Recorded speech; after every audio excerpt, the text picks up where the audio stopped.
Gaza में IDF यानी Israeli फौज लगातार आगे बढ़ रही है और कल उन्होंने बहुत भारी हमले किए हैं साउथ के अंदर खान यूनिस में, जो सबसे बड़ा शहर है सदर्न गाजा पट्टी का।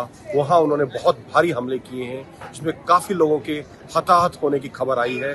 इसके साथ ही ये भी स्पष्ट हो गया है कि जैसे ही सीज़फायर खत्म हुआ है उसके बाद लगातार आईडीएफ बहुत भारी हमले कर रहा है हवाई जहाज से और ज़मीन से, और उसमें लगातार हमास को बहुत बड़ा नुकसान उठाना पड़ रहा है। ऐसी खबरें दोनों उत्तरी और दक्षिणी गाजा से आ रही हैं। इसके साथ ही साथ जो उत्तरी इजराइल का इलाका है वहाँ हिजबुल्लाह अटैक कर रहा है और इसके बदले में आईडीएफ उसका जवाब देने के लिए सदर्न लेबनान में, जहाँ की लेबनान के जहाँ हिजबुल्लाह के ज़्यादातर बेसिस हैं, वहाँ लगातार हमला कर रही है। तो कहीं ना कहीं ये जो लड़ाई है एक अगले स्तर के ऊपर जाती हुई दिख रही है, जिसमें दोनों तरफ से भारी कैजुअल्टीज हो रही हैं और भारी नुकसान हो रहा है। और आईडीएफ लगातार गाजा पट्टी के अंदर हमास के उन गढ़ों के अंदर घुसती जा रही है जहां अभी तक इजरायली फौज कभी नहीं गई थी। आईडीएफ यानी इजरायली फौज बहुत भारी बमबारी कर रहा है गाजा पट्टी में पिछले कुछ दिन से।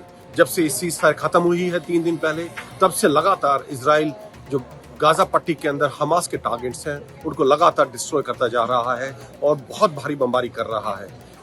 जो एंटनी ब्लिंकन हैं, जो अमेरिकन सेक्रेटरी ऑफ स्टेट हैं, उनका कहना है कि जो ये सीज़फायर टूटी है इसके लिए हमास जिम्मेदार है और इसमें आईडीएफ ने कोई भी ऐसा काम नहीं किया जिसकी वजह से सीज़फायर टूट सकती थी। और हमास ने जो हमले किए हैं आईडीएफ के ऊपर, उनके आसपास जो 2-3 बम धमाके किए हैं और जो उन्होंने हॉस्टेज को नहीं छोड़ा है जिस तरह की शर्त इजराइल की थी, उसकी वजह से सीज़फायर टूटी है। और अगर अब इजराइल इसको बमबारी कर रहा है तो कहीं ना कहीं इसके लिए हमास जिम्मेदार है, ऐसा American secretary of state Antony Blinken का कहना है। अमेरिकन सेंट्रल कमांड ने कंफर्म किया है कि हुती विद्रोहियों ने यमन की धरती से कल 3 हमले किए हैं 4 कमर्शियल शिप्स पर जो कि रेड सी के अंदर फ्लाई कर रहे थे।